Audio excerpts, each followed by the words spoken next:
While Americans were being told by the media that a peace process was moving forward, Israel continued its policy of home demolitions. Since 1967, about 12,000 Palestinian homes have been demolished. More than 700 of those homes were demolished during the Oslo peace process. What you've got to have, and I think it's a fair demand on the part of Palestinians, that during the process of negotiation, you're not turning over more and more territory to Israeli settlers and changing the character of the land that you're supposed to be negotiating about. The notion that this is going to be a negotiable question does not ring true to any Palestinian who lives up against one of these settlements, which are continually expanding. And what does it mean to expand? It means you steal more land. Abdul Jawad is a Palestinian farmer whose family has lived there and tended the land for centuries. The Israeli authorities have confiscated countless acres of their farmland. شوف الشجر اللي كان ما أحلى اللي كان موجود هون. يعني كيف واحد بقعد في جنة أنا مسوي جنة هون. شوف شو بدال الجنة شوف شو سووا معاي.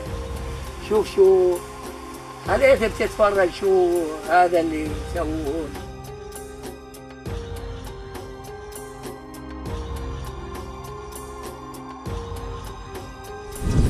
شوف الأشجار كيف بيطلعوا من تحت الأحجار، شايف كيف؟ يطلع الأشجار من تحت الأحجار. مش حرام هذا يبقى بدل ما يقعد بني آدم اللي بيقول الله، مش حرام هذا يقعد بداله حجر زي هذا؟ هذه معيشتنا، لا إنا لا برا ولا بحرا ولا جو، هذه المعيشة تاعنا وبنستنى لطف الله. شو نعمل؟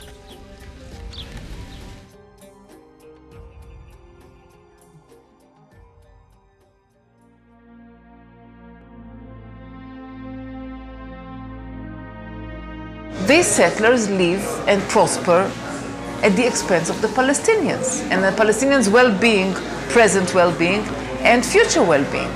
And they don't see this horrible, disproportionate allocation of resources where Jewish settlers get water and electricity and gas, garbage pickup, all kinds of things that their Palestinian neighbors don't get because of the military occupation.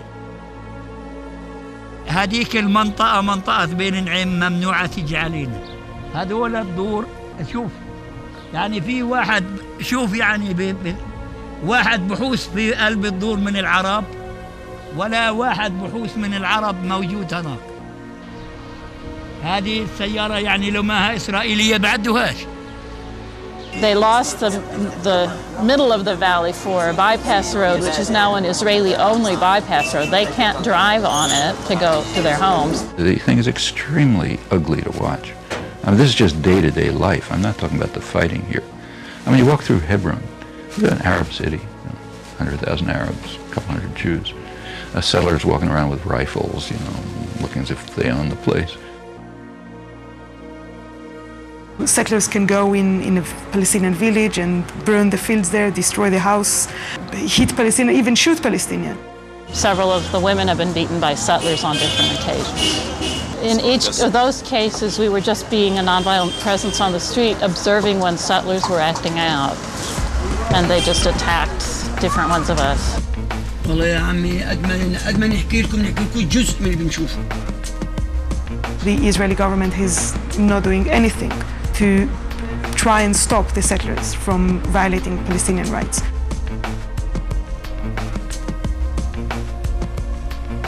From all the cases that settlers actually killed Palestinians, very few were accused of murders, but then the president came and gave amnesty or shortened the punishment that they received from the court. In some cases, they cooperate with them, they guard them. Like one case, the settlers went and took a house, Palestinian house, and just said, well, now it's ours. So the border police stood down there to protect them because the Palestinians were angry. So the border police just stood there and protected the settlers instead of course, arresting them, just saying it's illegal. The bottom line is to make things so difficult for the Palestinians that anybody that wants a future for their children, anybody that wants to get ahead in life, anybody that wants a normal life will leave. يعني أنو اللي عنده جنة زي هذه ويعني بده يرحل وبده يروح ويرحل ويدشرها. وين بدنا نروح احنا وندشر أرضنا اللي زي هذه؟ The Jabr family continues to live under constant harassment. Most recently, Abdul Jawad broke his leg while trying to protect his grandchildren from settler attacks.